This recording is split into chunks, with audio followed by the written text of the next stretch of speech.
वंदे मातरम दोस्तों, स्वागत है आप सभी का एबीआर कोचिंग सेंटर में। दोस्तों आज की क्लास में हम लेके आए हैं राज्य व्यवस्था का 5वां भाग, जो कि है भारत में न्यायपालिका के बारे में। तो देखिए दोस्तों, आज का हमारा फर्स्ट क्वेश्चन है, भारतीय संविधान का कौन सा स्तंभ इसका अंतिम व्याख्याता है। तो न्यायतंत्र जो है भारतीय संविधान का वह स्तंभ है जो कि अंतिम व्याख्याता यानी कि अंतिम व्याख्या करता कौन, न्यायतंत्र। न्यायपालिका का मुख्य कार्य क्या था, तो कानून का न्याय निर्णयन जो है न्यायपालिका का मुख्य कार्य है। उच्च न्यायालय और सर्वोच्च न्यायालय दोनों के अधिकार क्षेत्र में क्या था, तो मौलिक अधिकारों का जो संरक्षण है वह उच्च न्यायालय और सर्वोच्च न्यायालय दोनों के अधिकार क्षेत्र में आता है। बात करते हैं भारत में कितने सत्र की अदालतें मौजूद हैं, तो 3 सत्र की अदालत मौजूद हैं भारत में। सितंबर 2020 तक भारत के मुख्य न्यायाधीश सहित सर्वोच्च न्यायालय के न्यायाधीशों की स्वीकृत संख्या कितनी है, तो 34 जो है सितंबर 2020 तक है। नेक्स्ट है, भारत में संविधान के अनुसार भारत में सर्वोच्च न्यायालय के न्यायाधीश जो है कितनी वर्ष की आयु में सेवानिवृत्त होते हैं, तो 65 वर्ष की आयु में जो है सेवानिवृत्त होते हैं। कौन, भारत में सर्वोच्च न्यायालय के न्यायाधीश जो है।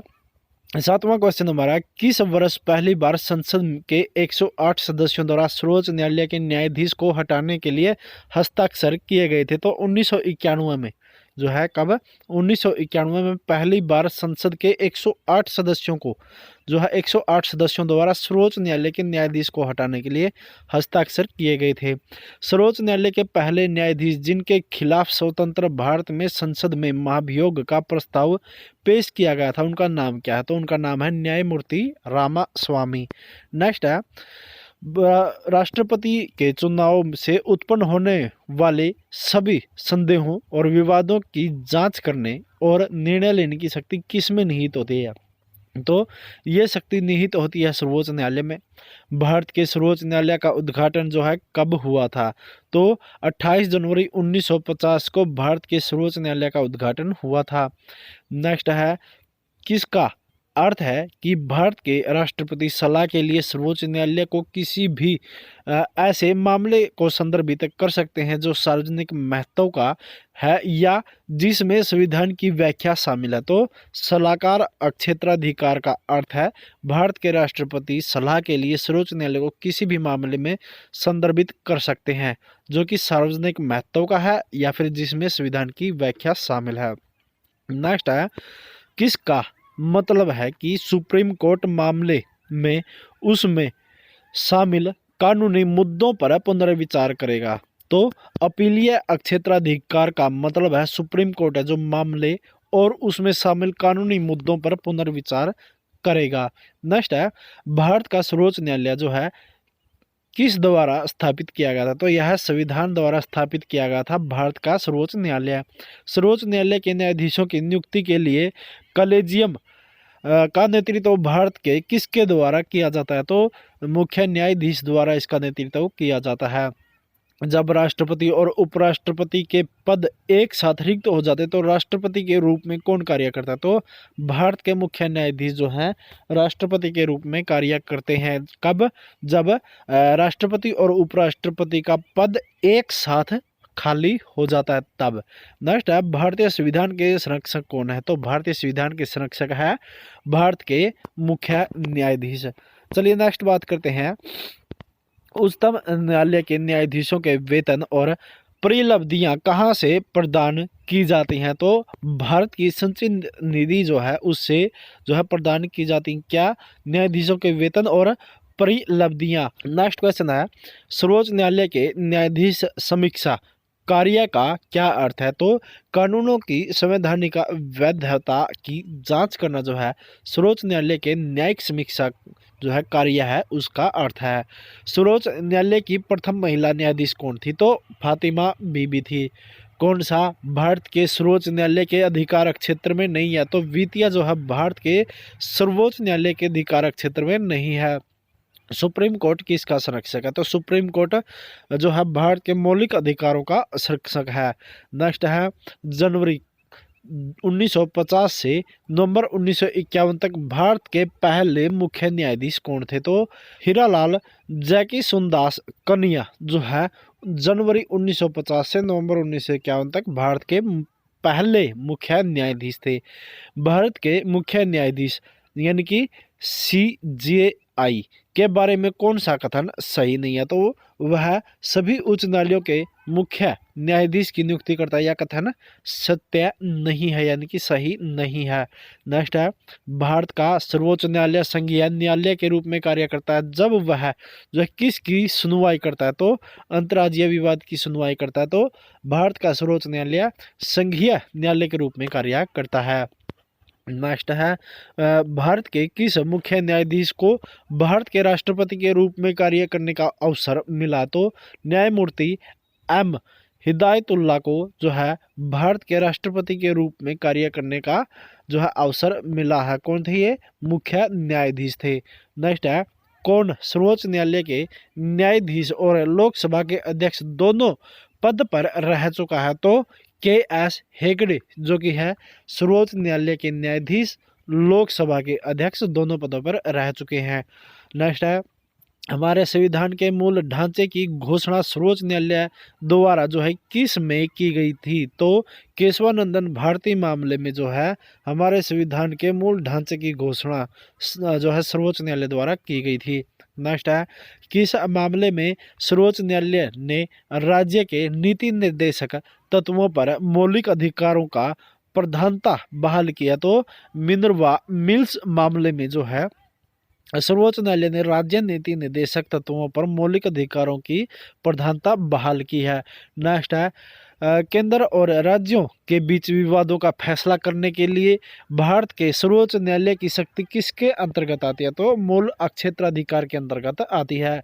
भारत के सर्वोच्च न्यायालय द्वारा दो राज्यों के बीच का जो विवाद है इसको किसके तहत हल किया जा सकता है? तो इसको मूल क्षेत्राधिकार के तहत जो है क्या किया जा सकता है? हल किया जा सकता है। किसका अर्थ उन मामलों से है जिन पर उच्चतम न्यायालय द्वारा निचली अदालतों में जाने से पहले सीधे विचार किया जा सकता है? तो मूल क्षेत्राधिकार में जो है मामलों में उच्चतम न्यायालय द्वारा निचली अदालतों में जाने से पहले सीधे विचार किया जा सकता है। राष्ट्रपति और उपराष्ट्रपति के चुनावी विवादों को निपटाने का अधिकार सर्वोच्च न्यायालय को है। यह इसका क्या है? तो यह इसका क्या है? मूल क्षेत्राधिकार है यानी कि क्षेत्र का अधिकार है। भारत के सर्वोच्च न्यायालय के पास जो है क्या है? तो मूल अपीलीय और सलाहकार क्षेत्राधिकार जो किसके पास है? भारत के सर्वोच्च न्यायालय के पास है। नेक्स्ट क्वेश्चन है, सर्वोच्च न्यायालय के मुख्य न्यायाधीश और उन न्यायाधीशों की नियुक्ति किसके द्वारा की जाती है? तो राष्ट्रपति द्वारा की जाती है। नेक्स्ट हमारा क्वेश्चन है, सर्वोच्च न्यायालय के सलाहकार क्षेत्राधिकार से कौन संबंधित हैं? तो भारत के राष्ट्रपति कानून तथा तथ्यों पर राय मांगते हैं। तो कौन संबंधित है? भारत के राष्ट्रपति कानून और तथ्यों पर राय मांगते क्या है? सर्वोच्च न्यायालय के सलाहकार क्षेत्राधिकार से संबंधित है। कलकत्ता में सर्वोच्च न्यायालय किसके द्वारा स्थापित की गई थी? तो विनियमन अधिनियम 1773 के तहत जो है कलकत्ता में सर्वोच्च न्यायालय की स्थापना की गई थी। भारत के सर्वोच्च न्यायालय के न्यायाधीश के रूप में नियुक्ति के लिए कौन सी आवश्यक योग्यता नहीं है? तो कम से कम 35 वर्ष की आयु होनी चाहिए जो भारत के सर्वोच्च न्यायालय के न्यायाधीश के रूप में नियुक्ति के लिए आवश्यक योग्यता नहीं है। नेक्स्ट क्वेश्चन है, भारत में सर्वोच्च अपीलीय न्यायालय कौन सा है? तो सर्वोच्च न्यायालय है। नेक्स्ट है, भारतीय न्यायपालिका का नेतृत्व किसके द्वारा किया जाता है? तो सर्वोच्च न्यायालय द्वारा किया जाता है। हमारे संविधान की व्याख्या करने का अंतिम अधिकार जो है सर्वोच्च न्यायालय को है। किसके द्वारा लिए गए निर्णय भारत में अन्य सभी न्यायालयों के लिए बाध्यकारी होते हैं? तो भारत के सर्वोच्च न्यायालय द्वारा लिए गए निर्णय भारत के अन्य सभी न्यायालयों के लिए बाध्यकारी होते हैं। जनवरी 2021 तक भारत में उच्च न्यायालयों की संख्या जो है कितनी है? 25 है। चलिए नेक्स्ट बात करते हैं, इसमें हम क्वेश्चन नंबर 43 की, तो देखिए भारत के किसी उच्च न्यायालय के मुख्य न्यायाधीश को हटाने के लिए पहला प्रस्तावना वर्ष जो है किस में शुरू किया गया था? तो 2011 में शुरू किया गया था। भारत के संविधान के अनुच्छेद 361 के अनुसार जो है किसके कार्यकाल के दौरान उनके खिलाफ अदालत में आपराधिक कार्रवाई शुरू नहीं की जा सकती। तो राज्यपाल के कार्यकाल के दौरान जो है उनके खिलाफ अदालत में आपराधिक कार्रवाई शुरू नहीं की जा सकती। किस अनुच्छेद के तहत? अनुच्छेद 361 के अनुसार। नेक्स्ट है, उत्तराखंड का उच्च न्यायालय कहाँ स्थित है? तो उत्तराखंड का उच्च न्यायालय नैनीताल में स्थित है। उच्च न्यायालय का न्यायाधीश बनने के लिए कम से कम कितने वर्ष उच्च न्यायालय का अधिवक्ता होना चाहिए? तो 10 वर्ष जो है उच्च न्यायालय का अधिवक्ता होना चाहिए। किसके लिए? जो है उच्च न्यायालय का न्यायाधीश बनने के लिए। नेक्स्ट है, भारत में उच्च न्यायालयों की स्थापना सबसे पहले कहाँ शुरू हुई थी? तो बम्बई, मद्रास और कलकत्ता में जो है भारत में उच्च न्यायालयों की स्थापना सबसे पहले हुई थी। नेक्स्ट है, अंडमान और निकोबार अक्षेत्राधिकार किस उच्च न्यायालय के अंतर्गत आते हैं? तो कलकत्ता उच्च न्यायालय के अंतर्गत आते हैं अंडमान और निकोबार अक्षेत्राधिकार। उच्च न्यायालय के न्यायाधीशों को जो है किसके द्वारा पद की जो शपथ दिलाई जाती है? तो राज्यपाल द्वारा जो है पद की शपथ दिलाई जाती है। किसको? उच्च न्यायालय के न्यायाधीशों को। उच्च न्यायालय के न्यायाधीशों की पेंशन जो है किस पर प्रभारित की जाती है? तो राज्य की संचित निधि पर प्रभारित की जाती है उच्च न्यायालय के न्यायाधीशों की पेंशन। उच्च न्यायालय में अपील उस मामले में होती है जहां सत्र न्यायालय के जो है किसकी सजा सुनाई जाती है? तो 4 साल या उससे अधिक सजा सुनाई जाती है तो उच्च न्यायालय में अपील उस मामले में की जाती है। नेक्स्ट है, किस उच्च न्यायालय में सीटों की संख्या सबसे अधिक है? तो गुवाहाटी उच्च न्यायालय में जो है क्या है? उच्च न्यायालय की सीटों की संख्या सबसे अधिक है। किन 2 राज्यों में एक समान उच्च न्यायालय है? तो हरियाणा और पंजाब में एक समान जो है उच्च न्यायालय, यानी कि Punjab and Haryana high court. Next है, अधीनस्थ न्यायालयों की निगरानी किसके द्वारा की जाती है? तो उच्च न्यायालय द्वारा की जाती है। लोकसभा या विधानसभा के चुनावों को चुनौती देने वाली याचिका पर सुनवाई करने और निर्णय देने का मूल अधिकार किस न्यायालय के पास है? तो राज्य का उच्च न्यायालय के पास अधिकार है। नेक्स्ट है, उच्च न्यायालय की पहली महिला मुख्य न्यायाधीश होने का गौरव किसको प्राप्त है? तो हिमाचल प्रदेश उच्च न्यायालय को जो है क्या है उच्च न्यायालय की पहली महिला मुख्य न्यायाधीश होने का गौरव प्राप्त है। किसको? हिमाचल प्रदेश उच्च न्यायालय को। भारत में उच्च न्यायालय की पहली महिला मुख्य न्यायाधीश कौन थी? तो लीला सेठ थी। भारत के उच्च न्यायालयों में से एक ने यह आदेश क्यों दिया था कि बंद अवैधानिक और दंडात्मक है? तो यह जो मौलिक स्वतंत्रता के अभ्यास में नहीं है। क्या? बंद, असंवैधानिक और दंडात्मक। नेक्स्ट है, केरल और लक्षद्वीप का उच्च न्यायालय कहाँ स्थित है? तो कोच्चि केरल में स्थित है केरल और लक्षद्वीप का उच्च न्यायालय। नेक्स्ट है, किन राज्यों में एक समान उच्च न्यायालय है? वे कौन कौन से हैं? तो वे महाराष्ट्र और गोवा हैं। उच्च न्यायालय के मुख्य न्यायाधीश की नियुक्ति किसके द्वारा की जाती है? तो राष्ट्रपति द्वारा जो नियुक्ति की जाती है। एक उच्च न्यायालय के न्यायाधीश को दूसरे उच्च न्यायालय में स्थानांतरित या फिर हटाने के लिए कौन अधिकृत है? तो राष्ट्रपति अधिकृत हैं। उच्च न्यायालय के न्यायाधीश कब तक कार्यभार संभालते हैं? तो 62 वर्ष की आयु तक जो है उच्च न्यायालय के न्यायाधीश कार्यभार संभालते हैं। न्यायपालिका द्वारा बनाए गए कानून को किसके रूप में जाना जाता है? तो निर्णय विधि के रूप में जाना जाता है।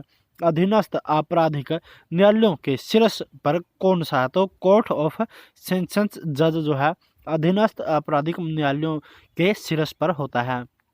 जिला न्यायाधीश जो है किसके नियंत्रण में है? तो उच्च न्यायालय के नियंत्रण में है। कौन? जिला न्यायाधीश। संविधान की व्याख्या कौन करता है? तो न्यायतंत्र संविधान की व्याख्या करता है।